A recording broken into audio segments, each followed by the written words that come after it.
Assalamualaikum warahmatullahi wabarakatuh.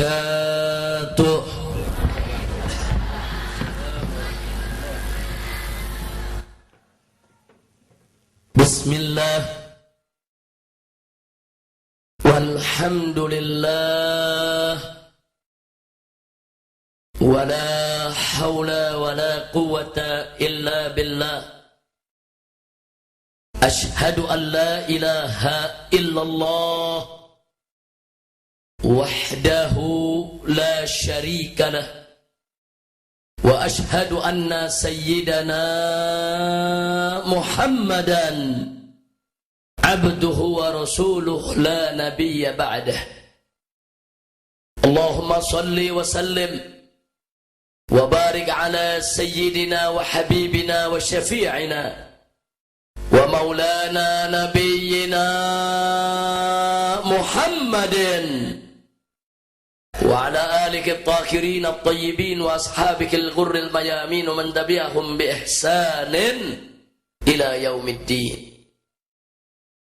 Ahiba'il kiram, fi hadhihi al-munasabati as-sa'idah وبمثل هذا الاجتماع المبارك لا أنسى أن أوصيكم جميعا ونفسي بتقوى الله وبطاعة رسول الله صلى الله عليه وسلم. فنسأل الله سبحانه وتعالى أن يهدينا إلى صراطه المستقيم ويجعلنا من المتقين ويدخلنا جنته جنة النعيم بحق سيد المرسلين والحمد لله رب العالمين. تقبل الله منا ومنكم فتقبل يا كريم. Kepada para alim ulama, baik dari kalangan habaib maupun para kiainya yang sangat kita cintai dan sangat kita muliakan, wabil khusus guru kita tercinta, pimpinan pondok pesantren Raudhatul Muta'allimin yang sama kita cintai, Al-Muhtaramul Mukarram Kiai Haji Abdullah Khan hafidhahullahu ta'ala wa ra'ah, famatanallahu bituli hayatih wa nafa'ana bi'ulumih fid dini wad dunya wal akhirah, amin ya rabbal alamin. Begitu juga hadir bersama kita di sini akhina Al-Fadil Syekh Ali Karrar hafizahullah taala wa ardhah, dan di sini juga ada akhina Al-Fadil Al-Habib Alwi Ba'akil dari Ketapang, dan juga kiai-kiai para habaib yang lain yang tidak saya sebutkan satu persatu nama-nama beliau, tapi tidak mengurangi rasa cinta mahabbah kita kepada mereka semua. Kita doakan semoga beliau-beliau semua senantiasa diberikan kekuatan istiqamah di jalan Allah, diberkahi setiap langkah perjuangan dakwahnya, diberikan kemenangan dari dunia hingga akhiratnya, amin ya rabbal alamin. Taqabbalallahu minna wa minkum fataqabbal ya karim. Ahiba'il kiram, tadi kita sudah sama mendengarkan tausiah yang disampaikan oleh kiai-kiai kita, habib-habib kita. Mudah-mudahan apa-apa yang telah mereka sampaikan manfaat bagi kita semua, dan semoga kumpulnya kita di tempat ini pada malam hari ini menjadi penyebab turunnya rahmat dan barakah, amin ya rabbal alamin. Ahiba'il kiram, saya hanya ingin mengingatkan baik diri saya maupun segenap kaum muslimin rahimakumullah, untuk yang kesekian kalinya sesuai dengan amanat Allah Subhanahu wa taala dalam firman-Nya. Faqala ta'ala fi kitabihil aziz, ya ayyuhalladzina amanu taqullaha haqqa tuqatih wa la tamutunna illa wa antum muslimun. Shadaqallahu azim. Dalam ayat ini Allah menyerukan orang-orang yang beriman untuk bertakwa kepadanya dengan sebenar-benarnya takwa. Dan satu hal yang tidak boleh kita lupa, bagaimana Allah memberikan amanat kepada orang yang beriman, wala tamutunna. jangan sekali-kali kamu mati illa wa antum muslimun, melainkan engkau sekalian tetap sebagai orang-orang Islam. Jadi kita diberikan amanat bagaimana caranya hidup sebagai seorang muslim, dan tidaklah kita mati kecuali tetap sebagai seorang muslim.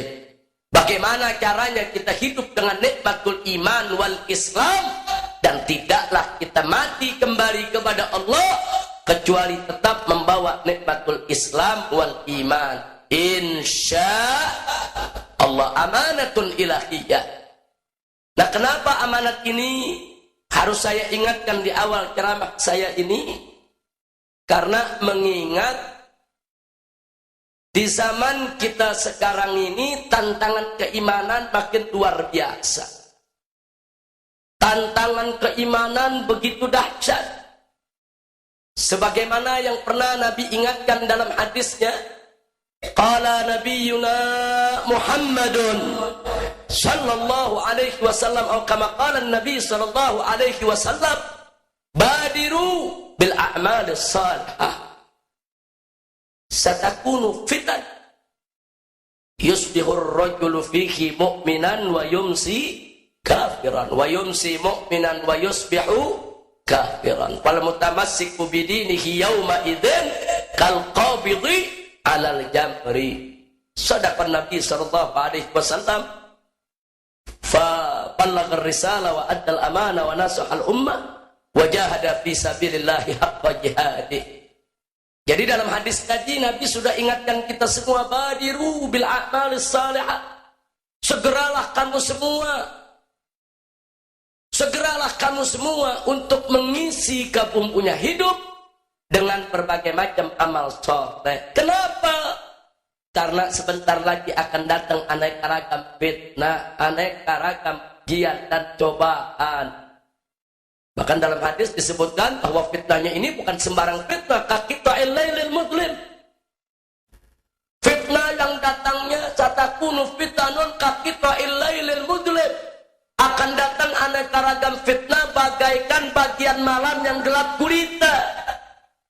Saking gelapnya, saudara, orang tidak lagi tahu harus jalan kemana. Saking gelapnya, orang tidak bisa lagi membedakan mana hitam mana putih. Saking gelapnya, akhirnya banyak orang yang tersesat jalan. Nah, di zaman yang seperti itu, kata Nabi, akan terjadi di mana seseorang pagi hari masih beriman kepada Allah, petang harinya sudah kafir. Malamnya mukmin, paginya kafir. Kenapa bisa seperti itu? Karena tantangan keimanan di zaman tersebut berlangsung selama 24 jam non-stop. Dahsyat. Fal mutamassiku bidinihi yauma idzin, dan orang yang berpegang teguh kepada agama di zaman yang sudah seperti itu, saudara, kal qabidi alal jamr, bagaikan orang yang menggenggam bara api. Agama bagaikan bara api, dipegang panas, terluka, pedih, perih, sakit. Tapi kalau dilepas, murtad. Agama dilepas, murtad, dipegang, cobaannya berat. Akhirnya apa yang dilakukan? Banyak yang ditimang tuh agama, saudara. Dia pegang nggak berani, dia lepas takut murtad, dia timang tuh agama. Nah, ini yang terjadi di zaman sekarang, saudara. Agama ditimang-timang, sesuka hatinya kapan dia mau pakai. Na'udzubillah min dzalik. Nah, karena itu, saudara, sengaja saya bawakan ayat tadi dan hadis ini hanya untuk mengingatkan di awal ceramah ini, waspada terhadap aneka ragam godaan akidah, terhadap aneka ragam godaan iman. Mudah-mudahan Allah menyelamatkan kita semua. Amin ya rabbal alamin. Apalagi zaman sekarang, masya Allah, kita kalau ngelihat Indonesia, dosa apa yang nggak ada di Indonesia, saudara? Ini kalau ibarat jamu, Pak Kiai, Indonesia ini dosanya komplit. Jadi ada jamu komplit, ada dosa komplit, maksiatnya komplit. Maksiat apa yang nggak ada di Indonesia? Saya mau tanya sama semua yang hadir, jawab yang kompak. Di Indonesia maksiat banyak tidak? Minuman keras, judi. Jawab yang kompak, yang nggak jawab jangan-jangan bandar itu. Ayo saya mau tanya dulu semua, sekali lagi saya tanya, di Indonesia maksiat banyak tidak? Minuman keras, judi, pelacuran, pornografi, porno aksi, aliran sesat. Yang ngaku nabi ada juga. Di Jakarta ada orang Betawi ngaku nabi, namanya Ahmad Musedeng. Alhamdulillah udah ditangkap di penjara. Alhamdulillah. Ada perempuan gak mau kalah ngaku malaikat Jibril. Kebetulan tahun 2008 saya di penjara, ditahan di Polda Metro. Malaikat Jibril ditahan juga. Begitu malaikat Jibril ditahan, kita lagi nerima tamu, saudara. Ini yang namanya perempuan, namanya keren, Lia Edan. Saudara, lagi bawa ember handuk. Terus ada tamu yang nanya sama polisi, Pak tuh mau kemana? Mau ke Jamban. Malaikat Jibril ke Jamban. Kacau ini negeri, kacau tidak? Kacau tidak? Orang Garut nggak mau kalah. Kota Garut tuh di Jawa Barat nggak mau kalah. Tahun kemarin 1 tahun 3 orang ngaku nabi. Makanya kota Garut dulu dijuluki kota dodol, sekarang kota nabi. Nabi palsu, saudara. Yang pertama namanya Nabi Sensen. Yang kedua Nabi Durrohim. Yang ketiga Nabi Sukiman. Ini kita punya negeri, saudara. Semua akhirnya diurus oleh polisi, ditangkap. Alhamdulillah. Orang Cirebon nggak mau kalah. Orang Cirebon, saudara, nggak tanggung-tanggung ngaku Tuhan. Ditangkap sama polisi. Begitu ditangkap, ditanya sama Kapolres. Saudara, kenapa kamu ngaku Tuhan? Apa dia jawab? Habis bagaimana Pak? Yang ngaku Nabi udah kebanyakan. Masya Allah. Takbir. Takbir. Allahu Akbar. Sallu ala Nabi. Salli wa sallim alaihi. Nah, itu fenomena Indonesia, saudara. Masya Allah, di Jawa Timur ada juga yang ngaku Nabi. Gatot Kewardana. Nabi Gatot.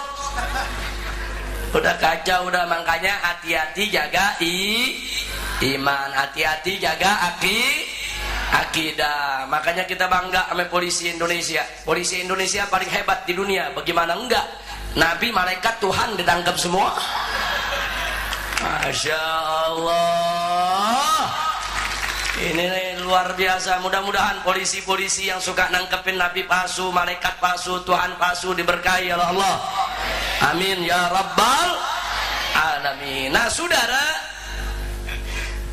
di sini yang ingin saya garis bawahi, fenomena aneka ragam aliran sesat, fenomena nabi-nabi palsu di berbagai tempat, semuanya tidak terlepas dari propaganda kaum liberal di Indonesia yang selalu berupaya untuk membela dan melindungi mereka. Tidak ada satupun aliran sesat di Indonesia yang tidak dibela oleh kelompok liberal, saudara. Mereka tidak akan pernah berhenti, terus-menerus berupaya untuk memadamkan cahaya agama Allah. Allah sudah nyatakan dalam Al-Quranul Karim, A'udzu billahi minasyaitonir rajim. Bismillahirrahmanirrahim. Yuriduna liyutfi'u nurallah biafwahihim wallahu mutimmu nurih walau karihal kafirun. Huwallazi arsala rasulahu bil huda wa dinil haq liyudhhirahu 'ala ad-din kullih walau karihal musyrikun. Shadaqallahul azim. Tegas Allah sudah memberitahukan kita dalam surat Shaf 2 ayat berturut-turut, saudara, di mana Allah kasih tahu tentang tingkah laku musuh-musuh Allah, tingkah laku musuh-musuh Islam, tingkah laku musuh-musuh agama kita. Allah nyatakan yuridun, kita punya musuh itu semua senantiasa menginginkan apa yang mereka kehendaki, liyutfi'u, untuk memadamkan nurullah, cahaya Allah, yaitu agama Allah, hukum Allah, syariat Allah, aturan Allah, bi'afwahihim, dengan mulut-mulut mereka, dengan statement-statement mereka, ucapan-ucapan mereka, perkataan-perkataan mereka, pernyataan-pernyataan mereka yang di zaman sekarang ini bisa disebarluaskan lewat berbagai macam jejaring sosial, lewat berbagai macam aplikasi internet, lewat Twitter, lewat Facebook, lewat website, lewat internet dan lain sebagainya. Saudara, pernyataan itu mereka sebarluaskan, tujuannya untuk memadamkan cahaya Allah. Tapi Allah berjanji, wallahu mutimmu nurih, dan Allah pasti akan menjadi penyempurna cahayanya, walau karihal kafirun, walaupun orang-orang kafir benci. Bahkan di ayat berikut Allah nyatakan, huwallazi arsala rasulahu bil huda wa dinil haq, dialah Allah yang telah mengutus rasulnya dengan petunjuk wa dinil haq, dan dengan agama yang hak. Untuk apa? Yudhirahu ala dini kulli, untuk Allah menangkan di atas agama-agama yang lain. Saudara, di atas semua agama yang ada, walau karihal musyrikun, walaupun orang-orang musyrik benci. Pelajaran apa yang kita bisa dapatkan dari dua ayat barusan, saudara? Pertama, ada info ilahi bahwa musuh Islam akan terus-menerus berupaya untuk memadamkan Islam, sehingga umat Islam wajib untuk selalu waspada dalam rangka menghadapi mereka. Yang kedua, bahwasanya Allah berjanji Allah akan memenangkan agamanya, Allah akan menyempurnakan cahayanya. Artinya umat Islam yang memperjuangkan agama Allah, mereka tidak akan dibiarkan terpojok, mereka tidak akan dibiarkan kalah sendirian, saudara. Tidak, karenanya pejuang-pejuang Islam tidak boleh putus asa. Pejuang-pejuang Islam harus sabar, harus tegar, walaupun dicaci maki, walaupun dibenci, walaupun difitnah, walaupun dipenjara, walaupun dibunuh sekaligus, saudara. Harus berjuang untuk Allah dan Rasulnya. Takbir. Janji Allah, innallaha la yukhliful mi'ad, sesungguhnya Allah tidak mengingkari janjinya, dan mustahil Allah mengingkari janjinya, saudara. Hanya tinggal bagaimana kita menanamkan keikhlasan dalam berjuang, bagaimana kita menanamkan sabar di dalam perjuangan, dan tawakal, selalu menyerahkan diri kepada Allah Subhanahu wa ta'ala. Nah, sekarang kembali kepada persoalan liberal. Mari kita lihat, barusan sebagian sudah dibahas oleh Habib Muhsin bin Ahmad Al-Attas, sudah dibahas oleh Kiai Haji Misbahul Anam. Saudara, saya hanya ingin ingatkan, kelompok liberal di Indonesia tidak akan pernah berhenti untuk menghancurkan Islam di negeri ini, saudara. Tidak akan pernah berhenti dengan berbagai macam cara. Mari kita buktikan. Dulu tatkala umat Islam di mana-mana, saudara, sudah muak dengan pornografi, porno aksi yang ditayangkan setiap hari oleh televisi, umat Islam melakukan gerakan minta kepada pemerintah agar dibuat undang-undang anti pornografi. Di mana-mana daerah umat Islam turun, pondok-pondok pesantren turun ke jalan, kiai-kiai dari NU, dari Muhammadiyah, dari FPI dan lain sebagainya, saudara. Lalu apa yang dilakukan kelompok liberal? Mereka juga turun ke jalan. Mereka bayar orang-orang yang bisa dibayar.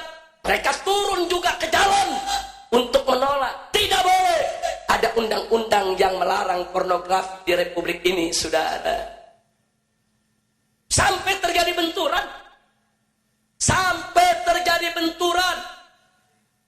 Saudara, hanya gara-gara persoalan undang-undang pornografi, bagaimana posko-posko FPI di berbagai orang-orang yang tidak bertanggung jawab. Tapi umat Islam dari berbagai macam elemen tidak peduli, maju terus. Sampai akhirnya DPR mengetuk palu, undang-undang pornografi diberlakukan. Alhamdulillah. Tapi apa liberal berhenti? Enggak, saudara. Begitu mereka tahu mereka kalah, undang-undang itu diberlakukan, mereka gugat undang-undang pornografi ke Mahkamah Konstitusi. Mereka gugat. Andai kata gugatan mereka dikabulkan oleh Mahkamah Konstitusi, maka perjuangan umat Islam yang sudah bertahun-tahun akan kandas begitu saja, saudara. Lagi-lagi Majelis Ulama Indonesia menjadi lokomotif, mengajak Muhammadiyah, mengajak NU, mengajak ormas-ormas Islam, termasuk FPI. Kita lawan mereka rame-rame di Mahkamah Konstitusi, saudara. Berbulan-bulan di sidang, dan akhirnya alhamdulillah, akhirnya tuntutan mereka ditolak oleh Mahkamah Konstitusi. Alhamdulillah, kalah lagi liberal, saudara. Lalu apa setelah itu mereka diam? Tidak, saudara. Mereka tidak diam. Mana lagi yang bisa mereka gugat? Oh, undang-undang penodaan agama yang terdiri dari Perpres nomor 1 tahun 1965, Undang-Undang nomor 5 tahun 1969, lalu KUHP pasal 156A, yang selama ini undang-undang tersebut digunakan untuk menangkap aliran-aliran sesat, untuk menangkap nabi-nabi palsu, untuk menangkap ajaran-ajaran palsu, saudara. Digugat. Andai kata gugatan mereka dikabulkan, maka tidak ada satupun aliran sesat di Indonesia yang boleh dibubarkan, saudara. Andai kata gugatan mereka dikabulkan, maka orang menghadap Tuhan bebas, tidak bisa diproses secara hukum, saudara. Ini mereka yang lakukan. Enggak berhenti kelompok liberal, kita lawan lagi mereka. Ormas Islam Bersatu, NU, Muhammadiyah, MUI, FPI, dan berbagai macam ormas lainnya, rame-rame kita lawan mereka di Mahkamah Konstitusi, saudara. Berbulan-bulan, dan alhamdulillah akhirnya liberal kalah lagi. Alhamdulillah. Apa mereka berhenti? Enggak. Mereka gugat lagi undang-undang perjudian, saudara. Mereka bilang larangan perjudian tersebut intoleransi. Larangan perjudian tersebut merupakan pelanggaran hak asasi manusia. Mereka gugat ke Mahkamah Konstitusi. Andai kata gugatan mereka dikabulkan, maka judi bebas, mau dilakukan kapan saja, di mana saja di wilayah negara kesatuan Republik Indonesia. Mau dalam jumlah sedikit, jumlah banyak, mau depan masjid sekalipun tidak boleh ada yang larang, saudara. Akhirnya ormas-ormas Islam bersatu lagi, lawan lagi mereka di Mahkamah Konstitusi, dan alhamdulillah gugatan mereka ditolak lagi oleh Mahkamah Konstitusi. Alhamdulillah. Apa terus mereka berhenti? Enggak, mereka enggak berhenti, saudara. Mereka lihat lagi apa lagi yang bisa digugat. Oh, mereka mulai gerak. Ternyata, saudara, diam-diam para ulama, para kiai di daerah-daerah itu mereka bergerak. Merangkul bupati, merangkul DPRD. Sampai keluar perda-perda yang melarang minuman keras, saudara. Sampai ada perda-perda yang melarang aneka ragam kemunkaran, saudara. Kelompok liberal gerah lagi, mereka bilang ini perda-perda syariat. Ini perda-perda syariat menurut mereka mengancam Pancasila, mengancam Bhinneka Tunggal Ika, mengancam NKRI. Ini mengancam Undang-Undang Dasar 1945, mengancam keutuhan bangsa. Mereka gugat. Jadi ketika itu ada 351 perda yang melarang minuman keras di berbagai daerah, saudara. Ini mereka gerak, 351 perda itu udah lebih dari separuh daerah ada di Indonesia, saudara. Nah, begitu mereka gerak, mereka ambil satu sampel perda yang melarang miras yang ada di Indramayu, Jawa Barat. Karena ini perdanya melarang total, sama sekali minuman keras tidak boleh ada, saudara, di Indramayu. Mereka gugat ke Mahkamah Agung, Judicial Review. Lalu mereka menang, maka perda tersebut batal. Dan kalau perda tersebut batal dengan putusan MA, maka 350 perda yang lainnya, saudara, akan ikut batal. Karena itu merupakan jurisprudensi putusan Mahkamah Agung, saudara. Sengaja ini saya sampaikan supaya Anda tahu, liberal itu punya gerakan strategis. Mereka punya gerakan, saudara, terus menerus untuk menggerogoti Islam. Mereka nggak berhenti, saudara. Dan alhamdulillah begitu mereka gugat di Mahkamah Agung, dilawan oleh Bupati Indramayu, saudara, didukung oleh ulama-ulama se-Indramayu. Mereka lawan, dan akhirnya liberal kalah lagi, saudara. Tapi begitu liberal kalah, apa mereka berhenti? Enggak. Kali ini mereka minta bantuan Komnas HAM. Sebab mereka di DPR kalah. Di Mahkamah Konstitusi kalah. Di Mahkamah Agung juga kalah. Sekarang mereka pakai jurus lain, saudara. Mereka minta bantuan Komnas HAM untuk tulis surat kepada Menteri Dalam Negeri yang isinya bahwa perda-perda minuman keras yang ada di daerah bertentangan dengan keputusan Presiden nomor 3 tahun, saudara, tahun 97. Karena putusan Presiden membolehkan minuman keras untuk diproduksi, untuk didistribusi, dan untuk diperjualbelikan di seluruh Indonesia, walaupun dengan batasan-batasan persentase, saudara. Tapi keputusan Presiden mengizinkan. Dalam tata hukum Indonesia tidak boleh ada perda yang menentang putusan yang lebih tinggi. Kalau Presiden membolehkan, perda nggak boleh melarang, saudara. Itu aturannya. Maka melalui Komnas HAM mereka tegur Menteri Dalam Negeri supaya perda-perda yang ada di daerah yang bertentangan dengan putusan Presiden harus segera dicabut. Dan ternyata Menteri Dalam Negeri terpengaruh, saudara, bikin surat. Seluruh kepala daerah dikirimi surat bahwa perda-perda yang melarang minuman keras di wilayah masing-masing harus dicabut. Jadi biar Anda tahu bagaimana orang-orang liberal ini nggak berhenti. Apa yang mereka bisa kerjakan, mereka kerjakan, saudara. Kali ini mereka sudah mulai menggunakan arogansi kekuasaan. Kalah di DPR, kalah di Mahkamah Konstitusi, kalah di Mahkamah Agung, saudara. Kali ini mereka mau coba-coba pakai kekuatan kekuasaan. Makanya Anda jangan kaget. Setelah itu terjadi, saya dan kawan-kawan di Front Pembela Islam di Jakarta mencoba mencari surat Menteri Dalam Negeri yang dikirim ke kepala-kepala daerah, saudara.